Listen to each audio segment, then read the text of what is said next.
Before you start any fantasy series, somebody should tell you this. Two of the most recommended series in the world are not finished, and their authors have not published the next book in over a decade. Almost no best of list mentions that before you're 4,000 pages deep. This one does. 15 books, and they are not ranked best to worst. They're ordered by what they cost you. Here's the rule. Nobody searching for the best fantasy books wants a canon. You want to know what to start tonight. So this climbs by commitment. Tier 1 is one book, done, finished this weekend. Tier 2 is a series you will actually reach the end of. Tier 3 is the ones that ask for a year of your life. And that's where the warnings live. Every year, every series length, and every award in this video is the real thing. Checked. And I'll tell you which ones you can't finish yet. Tier 1, one book, done. No series, no cliffhanger, nothing waiting for you afterward. If you've bounced off fantasy before because everything is book 1 of 9, start here. Number 1, The Hobbit J.R.R. Tolkien, 1937. A comfortable hobbit gets talked into leaving home as the hired burglar for 13 dwarves who want their mountain and their gold back from a dragon. Why it's first? It's the shortest door into the biggest world in fantasy. It was written to be read aloud, and it genuinely ends. You are never obligated to read The Lord of the Rings afterward. Most people do anyway. Number 2, Piranesi, Susanna Clarke, 2020. A man lives in an endless house of statues, with tides in the lower halls and clouds in the upper ones. And as far as he knows, there are only 2 living people in the world. Then, he finds evidence of a third. It won the Women's Prize for Fiction in 2021. Why it's here? It is the least like anything else on this list, and it is short enough to read in one sitting. Number 3, The Ocean at the End of the Lane, Neil Gaiman, 2013. A man comes back to his childhood lane for a funeral, sits by a duck pond, and remembers a year he had entirely forgotten, the neighbors at the end of the road, and the thing that followed him home. Why it's here?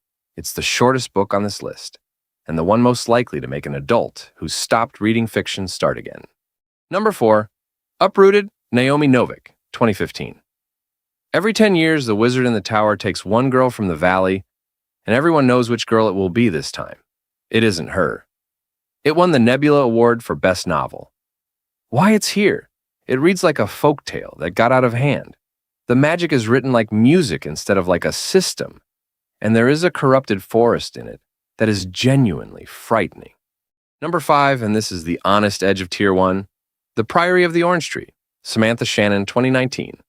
A queen who must produce an heir to keep an ancient dragon bound, a hidden mage guarding her, and on the other side of the world, a dragon rider who serves dragons as gods.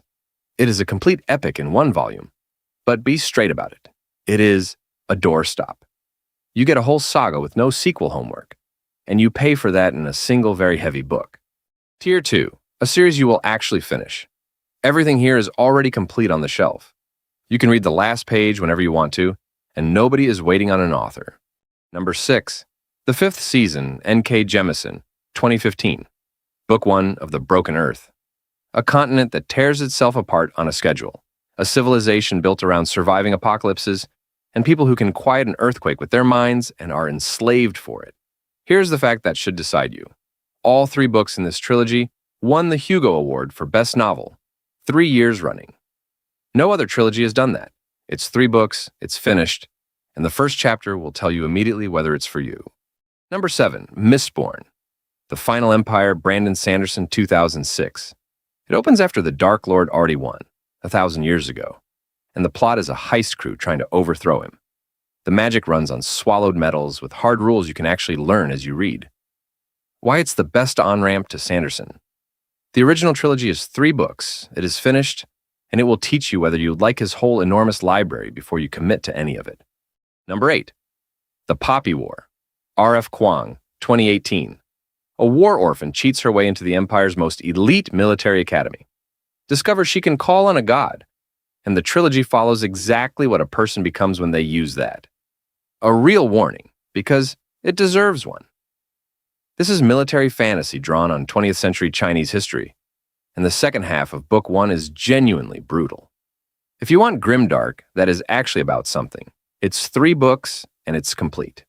Number 9, Six of Crows, Lee Bardugo, 2015. 6 criminals, a thief, a spy, a sharpshooter, a runaway, a convict, and a boy who runs the whole city's underworld at 17, take a job to break someone out of an unbreakable prison. It's 2 books, it's finished, and it is the shortest commitment on this list that still gives you a full heist crew payoff. You do not need to read the Shadow and Bone trilogy first. Start here. Number 10, Assassin's Apprentice, Robin Hobb, 1995. Book 1 of the Farseer trilogy. A royal bastard is dumped at the castle gate, raised in the stables, and quietly trained to kill for a family that will never claim him. Why it's here? It's the most emotionally punishing book on this list, in the way people mean when they say a book wrecked them. It's a complete trilogy. Fair warning that it's also the front door to 16 books in the same world, if you let it be. Tier 3. The ones that ask for a year of your life. These are the titles every other list opens with. They're worth it, but 2 of them cannot be finished. And this is where you find that out before you start instead of after. Number 11, The Lord of the Rings, Tolkien, published across 1954 and 55. You know the plot. What's worth saying is this.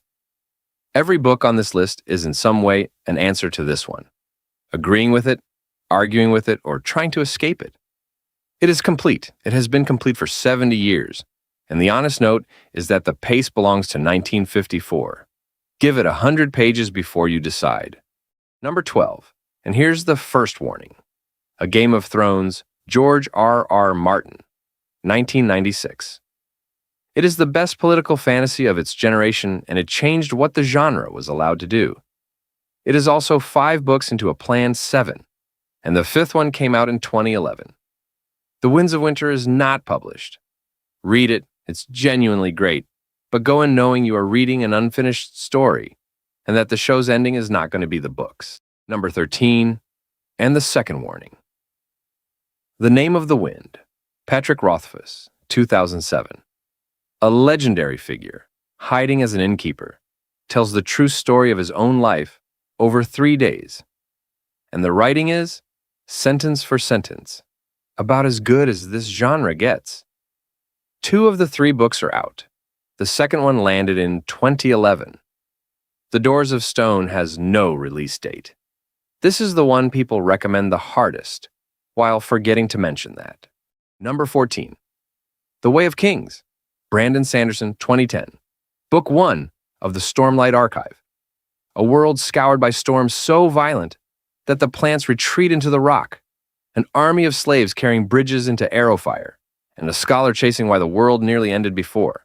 It's 5 books into a planned 10, so it is unfinished too. But this is the difference that matters. Sanderson publishes.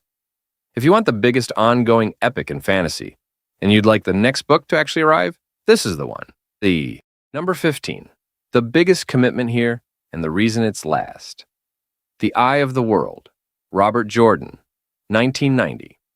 Book 1 of The Wheel of Time. 14 books. 3 young people leave a village that has never mattered, and the world reorganizes itself around them. Robert Jordan died before he could finish it, and Brandon Sanderson completed the final 3 volumes from his notes, publishing the last one in 2013. So the biggest ask on this entire list is also, unlike numbers 12 and 13, a story you can actually read to the end. That's why it closes the video. All 15, in order of what they cost you. Tier 1, 1 book, and done. The Hobbit, Piranesi, The Ocean at the End of the Lane, Uprooted, and The Priory of the Orange Tree. Tier 2, a series you will actually finish, every one of them already complete on the shelf. The 5th season, Mistborn, The Poppy War, Six of Crows, and Assassin's Apprentice. And Tier 3, the ones that ask for a year. The Lord of the Rings, A Game of Thrones, The Name of the Wind, The Way of Kings, and The Wheel of Time. 2 of those 5 you cannot finish yet. Screenshot this one. If you take one thing from this, pick the tier that matches the time you actually have. not the one that sounds most impressive. A finished trilogy you love beats a 14-book epic you abandon in March. Tell me in the comments which number you're starting, and if you think something is missing from this list, say so. The next version of it gets built out of your answers.